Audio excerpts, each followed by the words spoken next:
Last but not least, please welcome Team 21 that they are going to present UK inflation, wage dynamics, and housing constraint.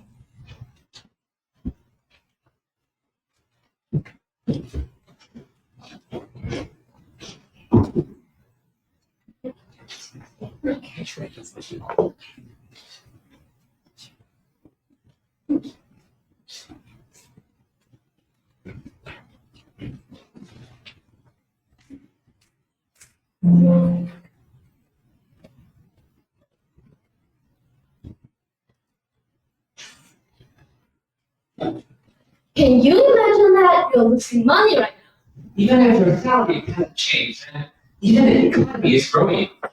Would you believe it? And that's just the reality of inflation. Distinguished judges.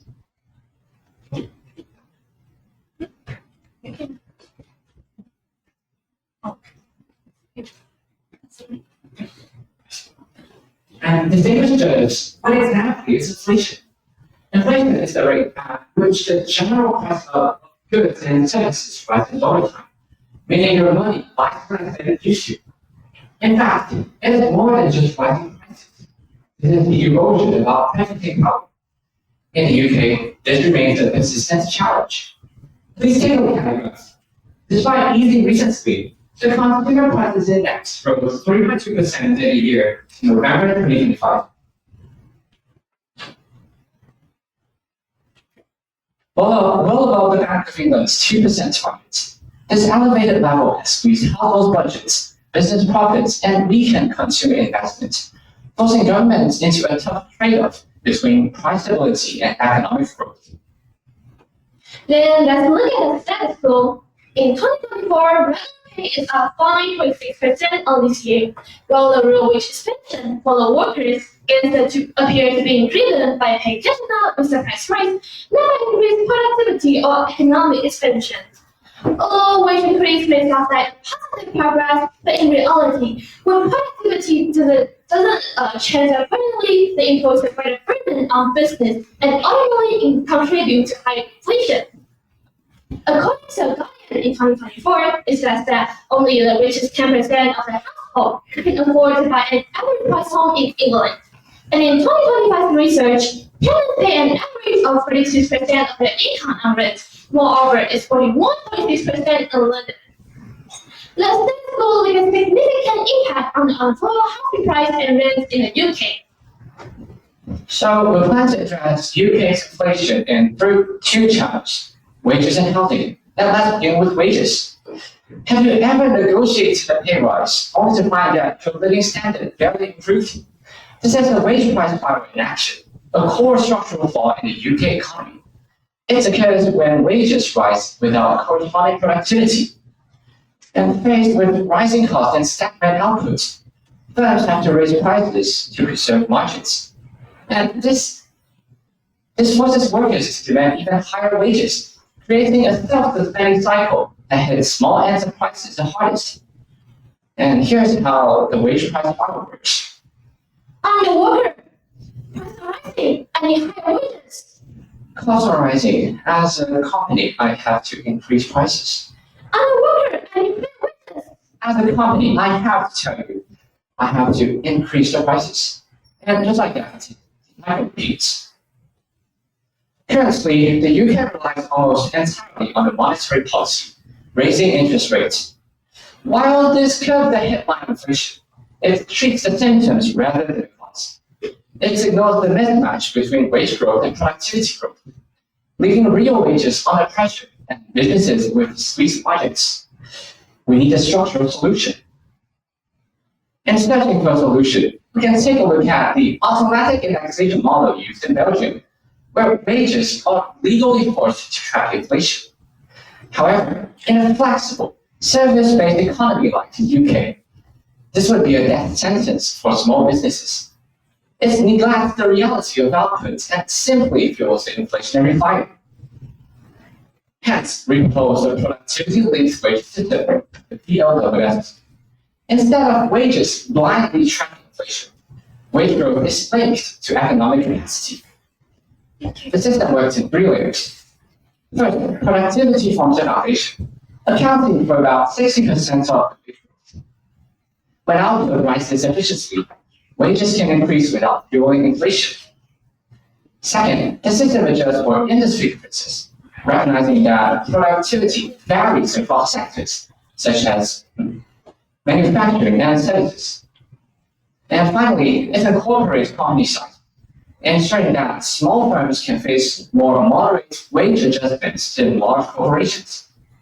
Of course, but at the same time, existing performance-based bonuses remains, allowing firms to reward exceptional contribution without altering the core wage structure. And together, this creates a wage system that is stable, flexible, and sustainable. Admittedly, this system is more complex than a blanket wage cut. Quantifying productivity in the service sector is inherently difficult, and data labs require a sophisticated administrative framework. However, these complexities are the reason why PLWS is necessary. By moving beyond reactive interest rate hikes and addressing microeconomic details, we create a more resilient and precise economic stabilizer. Strategically, this system transforms the UK economy from the ground up. First, it provides a background for workers while stabilizing real wages, ensuring that hard-earned money maintains its value over time. Building on this, it eases the burden on our heartbeat by mitigating cost pressures, effectively reducing the risk of sudden layoffs and price spikes. But perhaps most importantly, it creates a future where individual pay and national growth are perfectly aligned, ensuring that when the UK thrives, every worker thrives with it. Wow, it seems like my wages is much more reasonable right now. But why it still feels like I'm falling behind? Because no matter how hard you work, if you can't afford a place to live, actually you're not moving forward. And that is the reality of the UK housing market.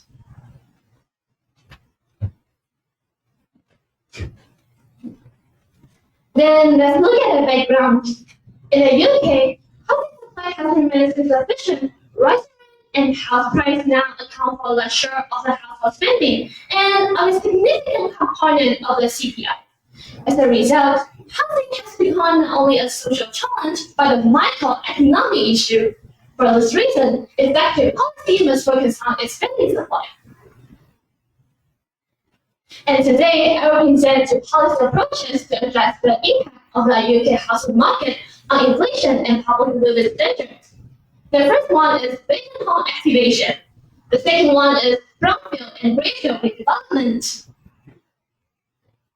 Then let's talk about the policy action one, vacant home activation. According to the BBC, the UK currently has 700,000 vacant homes and 260,000 are long-term empty. Then let's talk about core mechanisms. Our policy is very clear. Instead of occupancy, canalize vacancy, we lower the barrier with testing count and direct listing. Then we use consumption data to identify empty homes and trigger progressive taxes. Ultimately, if a property stays unused, the tax burden will simply outstrip the profit. This policy can expand rental supply relatively quickly, slow the expansion of rent, and requires minimal fiscal expenditure. Then let's talk about eliminations. We can make sure if the property owner will be willing to place their vacant homes on rental market, and investor confidence may also be partially weakened. Most importantly, the impact on house price and inflation remains modest. So we should view this policy as a short-term painkiller rather than a structural solution. Then let's look at the policy option 2, brownfield and greenfield redevelopment. Under this model, the government acquires of the use of contaminated sites, financing environmental cleanup, and providing basic infrastructure. Then ownership remains with the government to prevent speculation, while buildings are owned according to the investment choice. Private developers are responsible for design, construction, and long-term management under the public-private partnership framework. Public investment ranges from 20 to 40% depending on development difficulty. Environmental and consumer risks are shared by the system between the public and private sectors, like this one. Then let's talk about the housing supply. Approximately 60% of the units are allocated for rental and 40% for sale. Rental cost is shared into affordable rent at 70 to 80% of the market levels, and social rent for about 50%. Within 10 years, this policy aims to expand rental supply like 400,000 to 700,000 new homes in London and surrounding regions, rent to fall by 10 to 15%. Overall inflation may be reduced by 0.3 to 0.6 percentage points. But public investment requirements are high initially, and project timelines are very long, typically 5 to 10 years. Political resistance may also raise from local communities. Then let's talk about the conclusion and policy choice. Regional activation offers fast and low cost relief, but its scale and geographic eliminations prevent it from solving the underlying shortage or meaningfully reducing inflation.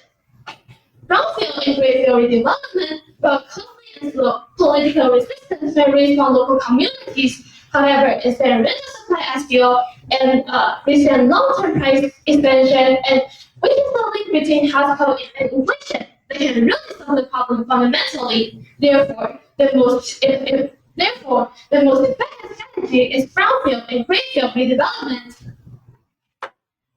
Distinguished judges, please look at our brochure. Like this slide. We show some details about our project. The first one is key partners, which is some key companies in the UK from preparation, construction, fit-out, guidance, operation to recycling, and also we present the performance benchmarks along with some potential sites for development. And then please look at this slide. In our PPT, we say that policy timeline alone typically 5 to 10 years, and this is how exactly we use the 10 years. Also, we provide a practical example, Red Bank, Manchester. And this image and the introduction here is the initial idea of our project. Together, we show that our policy is structured, practical, and implementable.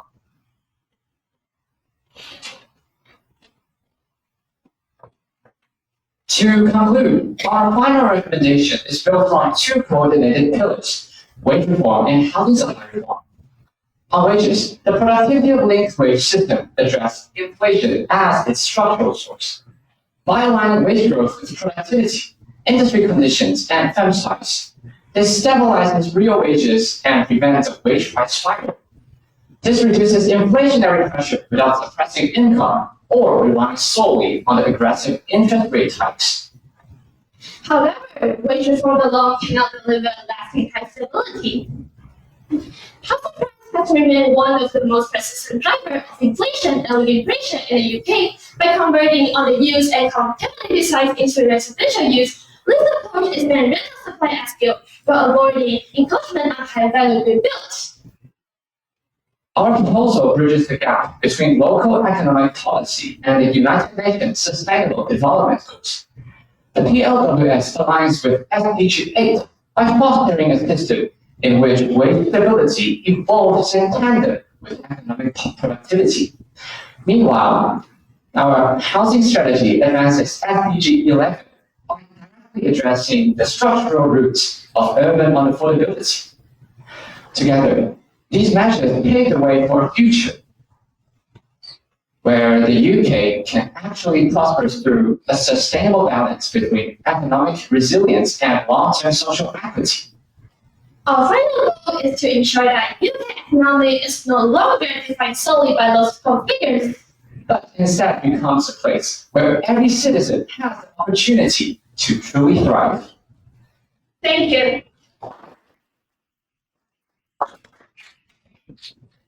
Questions for this?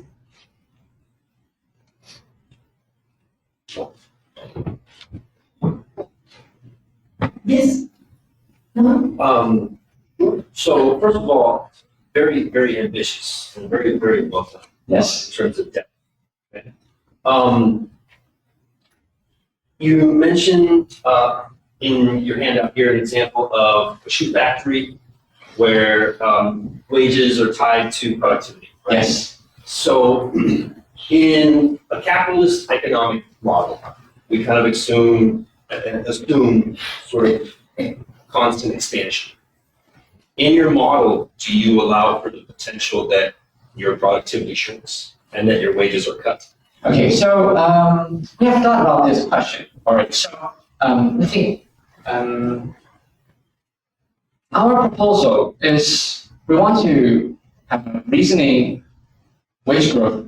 And I would say it's a triple with governance, companies, and the employees. Because